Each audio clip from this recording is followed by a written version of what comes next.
এই বাংলার জমিন এটা ইসলাম প্রিয়দের জমিন, যে জমিনে আল্লাহু আকবার ধ্বনির সাথে সূর্য উঠে যায়, আল্লাহু আকবার ধ্বনির সাথে সূর্য ডুবে যায়, সে দেশে আর কিছু থাকবে না, থাক ইসলাম থাকবেই, আর কিছু থাকবে না, থাক কোরআন থাকবেই। এদেরকে প্রশ্রয় দিলে এরা বলে মসজিদ বন্ধ করো, মাদ্রাসা বন্ধ করো, কয়দিন পরে বলবে আজান বন্ধ করো, এরপরে আবদার তুলবে দাড়ি রাখা বন্ধ করো, তারপরে বলবে মুসলমানদের নাম রাখা বন্ধ করে দাও। এজন্য এই আবদার শুনতে মুসলমানরা রাজি নয়, চিল্লায় বলেন ঠিক কিনা? এদেরকে প্রতিহত করতে রাজি আছে মুসলমান? কারা কারা রাজি? দুহা উঁচু করে আল্লাহর দেখা।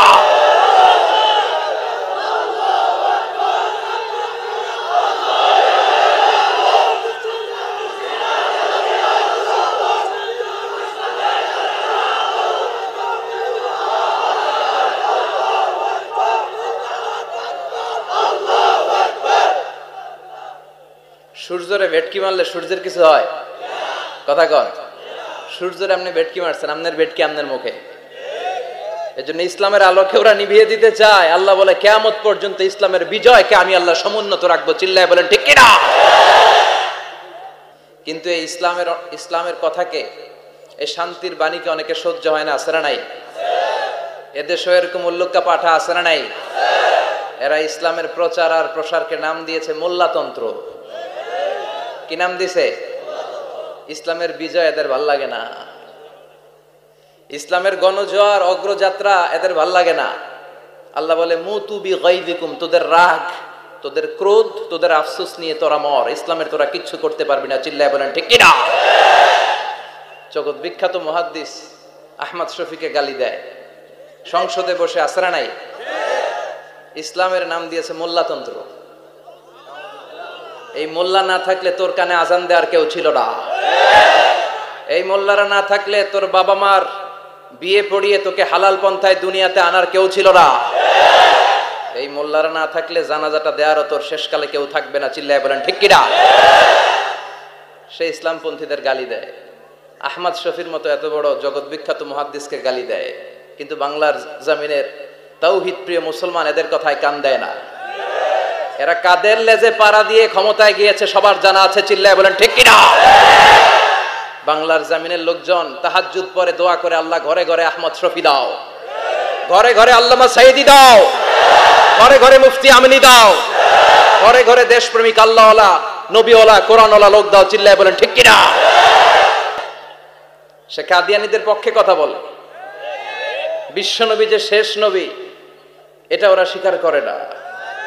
কাদিয়ানীরা, মির্জা গোলাম আহমদ কাদিয়ানী নাম শুনছেন না? পাঞ্জাবে তার জন্ম। এই বেয়াদবটা প্রথমে দাবি করেছে আমি শেষ নবী, এরপর সে দাবি করেছে আমি ইমাম মাহাদি, এরপর দাবি করেছে আমি ঈসা আলাইহিস সালাম। এই বেয়াদবটা পায়খানার ট্যাঙ্কি ভাঙ্গা এরপরে পড়ছে, ওইটার ভিতরে গু খাইয়া মরছে। নবীরা যেখানে মারা যায়, নবীরা পবিত্র, নবীরা যেই জায়গাটায় মরে ওই জায়গাটাও পবিত্র। বিশ্বনবী পবিত্র না? বিশ্বনবী মা আয়েশার ঘরে ইন্তেকাল করলেন, ওই জায়গাটা পবিত্র না? গোটা বিশ্বের নবী প্রেমিক লোকেরা বিশ্বনবীরে সালাম দিতে যায়, মসজিদে নববীতে সালাত করতে যায়, চিল্লায় এখন ঠিক কিনা? নবীরাও পবিত্র, নবীরা যেই জায়গায় মরে এরাও পবিত্র। কিন্তু এই মির্জা গোলাম আহমদ কাদিয়ানী, সে বিশ্বনবী যে লাস্ট মেসেঞ্জার এটা সে মানে না, এজন্য ওর মৃত্যু হয়েছে পায়খানার টাঙ্কির ভিতরে। 100 বছরের পচা ময়লা গু খাইতে খাইতে ও দুনিয়া থেকে বিদায় নিয়েছে। মেথর আনা হয়েছে ওকে উঠানোর জন্য, উঠায় উঠায় উঠায় ফেলবে, ধরবে আবার থাপাস করে পড়ে। আল্লাহকে জনমের গু খা। ওই কাদিয়ানীদের পক্ষ নিচ্ছে এই বেয়াদবটা, চিল্লায় এখন ঠিক কিনা? কাদিয়ানীরা এদেশের জনগণ, এদেশেই থাকবে, তবে ওরা ওদের পরিচয় আইডেন্টি ক্রাইসিস নিয়ে থাকতে পারবে না। ওরা হয় বিশ্বনবীকে শেষ নবী হিসেবে মেনে মুসলমান হিসেবে থাকবে, আর বিশ্বনবীকে যদি লাস্ট মেসেঞ্জার হিসেবে না মানে ওরা কোন ধর্মের লোক সেটাও প্রকাশ করে দিতে হবে, চিল্লায় বলেন ঠিক কিনা? আপনার ইসলাম সহ্য হয় না, আপনার আলেম ওলামা সহ্য হয় না, আপনার কাদিয়ানীদেরকে সহ্য হয়, এটাই প্রমাণ করে আপনি কাদিয়ানীদের দালাল। বাংলাদেশে একটা কথা কয়, নিন্দে পাখি পিন্দে, কথা বলেন। তসলিমা নাসরিন নারীদের নিয়ে বই লিখছে, নারীদের কোনো দেশ নেই, এরপরে বোরকার বিরুদ্ধে কথা লিখছে, শেষ পর্যন্ত সে বাংলাদেশে থাকতে পারে নাই। ওরে যখন ইন্ডিয়াতে লুকিয়ে নেওয়া হয়, ওর গায়ে বোরকা পরিয়ে নেওয়া লেগেছিল, চিল্লায় বলেন ঠিক কিনা? আমরা এদের হেদায়েতের দোয়া করি। আমরা প্রত্যেকের জন্য হেদায়েতের দোয়া করি প্রথমে। আর যদি হেদায়েত নসিবে না থাকে, কারুন, সাদ্দাদ, নমরুদ আর ফেরাউনের যে দশা হয়েছে, বাংলার জমিনের ইসলাম বিরোধী এই বেহায়াদের ওই দশা আল্লাহ তুমি করে দাও। ইসলাম হচ্ছে শান্তির ধর্ম। আমরা সব সময় সাম্প্রদায়িক সম্প্রীতি, ভালোবাসা এটাতে বিশ্বাসী। হিন্দুরা ঢোল বাজায়, আমরা কিছু বলি না। আমরা তাফসীর মাহফিল করি, ওদের যারা ভদ্র তারাও কিছু বলে না, ঠিক কিনা? এই ইসলাম বিরোধীরা এরাই হিন্দু মুসলমানদের মধ্যে যে সম্প্রীতি এটাকে নষ্ট করতে চায়। কিছুদিন পর পর এরকম কিছু আবাল আর উল্লুক্কা পাঠার আগমন ঘটে। দেশের মানুষের ঘাম ঝরা এই পয়সা দিয়ে সংসদের প্রতিটা সেকেন্ডের, প্রতিটা মিনিটের দাম আছে। তোর মতো বেয়াদবের কথা শোনার জন্য বাংলাদেশ বসে নাই। আল্লাহ এগুলোর হেদায়েত দাও। হেদায়েত নসিবে না থাকলে হালাক করে দাও। সব সময় আমাদেরকে তুমি ইসলামের পক্ষে থাকার তৌফিক দান করো। আমরা যেন শান্তির ধর্মের ইমেজকে গোটা বিশ্বব্যাপী ছড়াই দিতে পারি, তুমি তৌফিক দাও। এক বাংলাদেশ, আমাদের দেশটা অনেক ছোট্ট কিন্তু সৌন্দর্যের লীলাভূমি। সুবহানাল্লাহ পড়ে। এমন কিছু নাই যে দেয় নাই। কি পাহাড়, কি সাগর, কি নদী, কি সবুজ। সমস্যা হয়েছে দুর্নীতি। সমস্যাটা কি? আমি 5.5 বছর ধরে মালয়েশিয়াতে থাকি। আল্লাহ মালয়েশিয়ার যা দিছে এর চেয়ে অনেক ঢের গুণ বেশি আমাদেরকে দিয়েছে। আমাদের দেশের পর্যটন মোটেল, পর্যটন কর্পোরেশন আর ট্যুরিজম যে মিনিস্ট্রি আছে, এটা যদি সুন্দর প্ল্যান করে এই দেশটার কাজে লাগাতে পারতো, আমরা ট্যুরিস্টদেরকে জায়গা দিয়ে কুলাতে পারতাম না। আমাদের দেশের ছেলেপেলেরা যেগুলো লেখাপড়া করে না, এগুলো কামলা দিতে যায় বিদেশ। এই দেশটারে সাজাইলে এখানে ট্যুরিজমকে দেখাশোনা করার জন্য আমাদের প্রত্যেকটা ছেলের কর্মসংস্থানের ব্যবস্থা হয়ে যেত। এগুলো নিয়ে চিন্তা নাই। এরা ঘুরতে যায় বিভিন্ন দেশে, দেশ নিয়ে চিন্তা নাই। আল্লাহ আমাদের নেতাদেরকে তুমি হেদায়েত দাও। এজন্য ঘুরবেন, দেশটাকে ঘুরবেন। আমি আমার ছোটবেলাতেই পুরো বাংলাদেশ ঘুরে ফেলছি। আমি যখন দাখিল, আলিম, এসএসসি, এইচএসসি দেই, তখনই আমি বাংলাদেশ কাবার। কারণ ঘুরতে খুব পছন্দ হতো। কত সুন্দর দেখার মতো জায়গা আল্লাহ বাংলাদেশে রেখেছে। আপনি পঞ্চগড়ে গেলে দেখবেন কাঞ্চনজঙ্ঘা, ওখানে দাঁড়ালে আকাশটা ক্লিন থাকলে হিমালয়ের পাহাড় দেখা যায়। বাংলাদেশ থেকে দাঁড়িয়ে কাঞ্চনজঙ্ঘা থেকে হিমালয় দেখা যায়। ওই জায়গাটারে যদি ট্যুরিজমের জন্য প্রমোট করা হতো, lakh lakh tourist Europe America থেকে ছুটতো। এখন এই দেশে আসে না, সিকিউরিটি নাই, কোনো নীতিমালা নাই, কোনো নিয়ম কানুন নাই। এজন্য এই দেশে আল্লাহর রহমত নাই। একের পর এক গজব দিয়ে আল্লাহ আমাদেরকে পরীক্ষা করছে। চিল্লা এখন ঠিক কিনা? আল্লাহ তুমি গজব থেকে বাঁচাও, তোমার রহমত নাজিল করো, আমাদের সবাইকে মাফ করো। নাকি রাম, কৃষ্ণ, দুর্গা, সরস্বতী কে দেয়? আল্লাহ বলে আমার নেয়ামতের শুকরিয়া করলে আমি নেয়ামত বাড়িয়ে দেব। নেয়ামত আমি বাড়িয়ে দেব। আমার জিকির করলে আমিও তোমাদের স্মরণ করব। ফাইন যাকারানি ফি নাফসি যাকারতুহু ফি নাফসি। আমার বান্দা যদি একা একা আমারে স্মরণ করে, আমি বান্দারে একা একা স্মরণ করি। সুবহানাল্লাহ পড়েন। মাননীয় প্রধানমন্ত্রী যদি আমারে নিয়ে কথা কয়, ডোনাল্ড ট্রাম্প যদি আমারে নিয়ে কথা কয়, সৌদি বাদশাহ যদি আমারে নিয়ে কথা বলে, টাইমস ম্যাগাজিন যদি আমাকে নিয়ে নিউজ কভার করে, শেখ আব্দুর রহমান সুদাইস যদি আমাকে নিয়ে ভাবে, ভাল লাগবে না?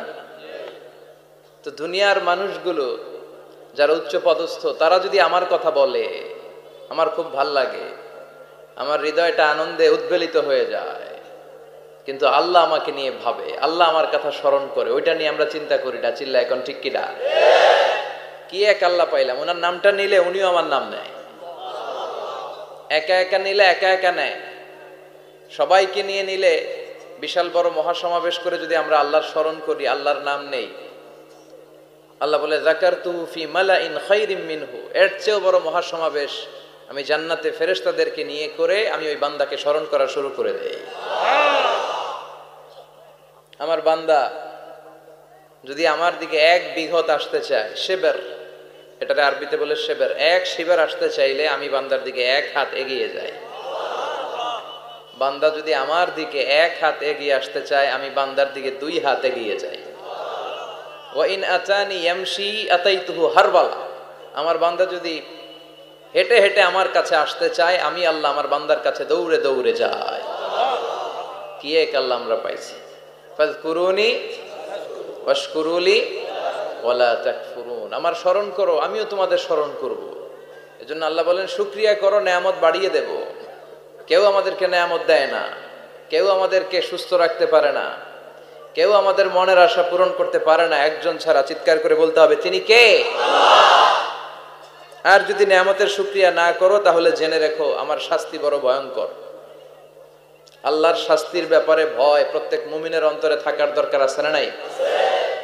তুফান যখন আমরা দেখি, জলোচ্ছ্বাস যখন দেখি, ভূকম্পন যখন দেখি, থান্ডার বজ্রপাত যখন দেখি, তখন বোঝা যায় যে প্রাকৃতিক দুর্যোগ, ন্যাচারাল ক্যালামিটি, ক্যাটাস্ট্রফি কত ভয়ঙ্কর হতে পারে। এজন্য আল্লাহর শাস্তি, আল্লাহর আযাব আর গজব সহ্য করার মতো ক্ষমতা পৃথিবীর কারো নাই। চিল্লায় বলেন ঠিক কিনা? এজন্য শুকরিয়া করতে হবে কার? আল্লাহ। করলে লাভ না লস? আর করব কম কম না বেশি বেশি? আমরা শুকরিয়া করতে চাই না, আমরা অভিযোগ করতে চাই। কি করি? অভিযোগ, কমপ্লেইন। আমার এটা নাই, ওইটা নাই, এই পাইলাম না, সেই পাইলাম না। এরকম আছে না নাই? আল্লাহর বিরুদ্ধে অভিযোগ। বিশ্বনবী বলেন তোমার চেয়ে যে খারাপ অবস্থানে আছে তার দিকে তাকাও, অভিযোগ কমে যাবে। উনজুরু ইলা মান হুয়া আসফালা মিনকা, তোমার চেয়ে যে খারাপ অবস্থায় আছে একটু তাকাও না, একটু তাকাও, তোমার চারিপাশেই আছে। যে মুহূর্তে আমরা কথা শুনছি এই মুহূর্তে অনেকে হাসপাতালের বেডে শুয়ে শুয়ে চিৎকার করছে, মৃত্যুর প্রহর গুনছে। ক্যান্সার, দুরারোগ্য ব্যাধি যার নাই কোনো অ্যান্সার। আমার বাড়ি নাই, আমি বাড়ি চাই, গাড়ি চাই, আরো টাকা চাই, আরো পয়সা চাই, আরো খ্যাতি চাই, আরো অনেক কিছু চাই। ক্যান্সারে আক্রান্ত রোগীটা কিচ্ছু চায় না, খালি বাঁচতে চায়। ওর বাঁচার বড় শখ, এই সুন্দর মায়ার পৃথিবী ছেড়ে ওর চলে যেতে মনে চায় না, ও শুধু বাঁচতে চায়। কিন্তু আমাদের এটা লাগবে, ওইটা লাগবে, ওইটা লাগবে। এজন্য ক্যান্সারে যারা আক্রান্ত একটু তাকান না, হাত নাই পা নাই, একটু তাকান কিভাবে তারা লাইফ লিড করে। শেখ সাদি বালাগাল উলা বিকামালিহি একটা কবিতা লিখে বিখ্যাত হয়েছেন।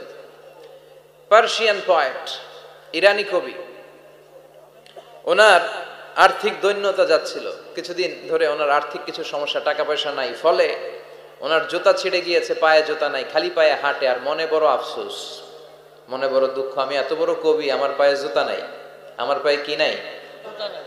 তো একবার ঘর থেকে বের হয়ে দেখে একটা লোক ভিক্ষা করে খাচ্ছে, ওর দুইটা পাই নাই। শেখ সাদির কি নাই? ভিক্ষুকের কি নাই? ভিক্ষুকের দশা দেখে সেজদায় পড়ে গিয়েছে, সেজদায় লুটিয়ে পড়ে আল্লাহর বলে আল্লাহ শুকুর, আলহামদুলিল্লাহ বেশ ভালো আছি।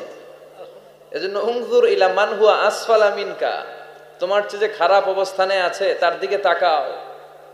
ঋণের বোঝা কাঁধে এত বেশি, প্রতিদিন বাড়িওয়ালা এসে তাড়া করে, ভাড়া দিতে পারে না, এরকম লোক আছে না নাই? গ্যাসের বিল দিতে পারে না, বিদ্যুতের বিল দিতে পারে না, স্ত্রীকে একটা শাড়ি কিনে দিতে পারে না, বাচ্চাদের 3 মাসের 4 মাসের বেতন ভাড়া জমা হয়ে আছে, দিতে পারে না। কত সুখে আছি আমরা, কত শান্তিতে আছি আমরা, শুকুর গুজার হতে চাই না, শুধু অভিযোগ আর অভিযোগ। আল্লাহ বলে অভিযোগ বাদ দিয়ে দাও। বিশ্বনবী বলেন তোমার চেয়ে যে খারাপ অবস্থানে আছে একটু ওইদিকে তাকাও, তাহলে দেখবে তুমি অনেক ভালো আছো। এজন্য সব সময় সুখে দুঃখে সর্বাবস্থায় আমরা প্রশংসা করব একজনের, তিনি কে? আর প্রশংসা করলে নেয়ামত বাড়ায় দেয় কে? আল্লাহ। আর প্রশংসা না করলে শাস্তির জন্য অপেক্ষা করতে হবে। যাহারাল ফাসাদু ফিল বাররি ওয়াল বাহরি বিমা কাসাবাত আইদিন নাস, জলে স্থলে যে জলোচ্ছ্বাস, ভূমিকম্প, অগ্নিকাণ্ড, খরা, দুর্ভিক্ষ এগুলো চলে, এই মহামারী, নানা ধরনের নতুন রোগ, এগুলো আমাদের হাতের কামাই। এগুলো কি? আমাদের হাতের কামাই। আমরা যদি আল্লাহওয়ালা হয়ে যাই, আল্লাহর জামিনে যদি আল্লাহর দিন কায়েমের চেষ্টা করি, আল্লাহর দেয়া কোরআন অনুযায়ী যদি জীবন চালাই, আমাদের জীবনটারও শান্তিময় করে দিবে কে? আল্লাহ। আমাদের ধর্মের নামই তো শান্তি। ধর্মের নাম কি?